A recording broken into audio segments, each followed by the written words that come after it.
Apat na Pinoy kabilang sa mga nawawala kasunod ng lindol sa Myanmar ayon sa DFA. Narito ang report.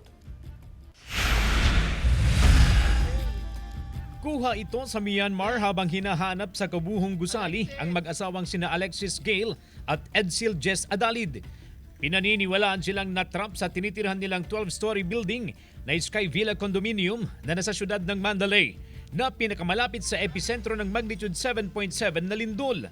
Taimtim na nagdasal ang kanilang pamilya sa Bais City sa Negros Oriental para sa kaligtasan nilang dalawa.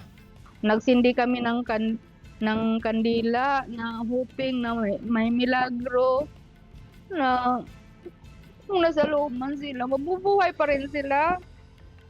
Hindi ko pa matanggap sa ngayon nawawala sila. Isa pang Pilipinong nawawala si Francis Aragon na nakatira rin sa Tower D, 6th floor ng Sky Villa Condominium. Bukod kina Francis, Edsel at Alexis, may isa pang Pilipinong nawawala sa Myanmar ayon sa DFA. Muling detalye, 4 ang unaccounted for. Mga professionals yan, usually mga teacher, mga office workers.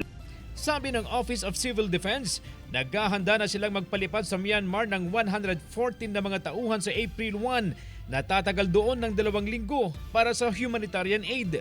Gusto ng mga kaanak na mga nawawala na makasama papunta sa Myanmar. CJ Torida, One North, Central Luzon.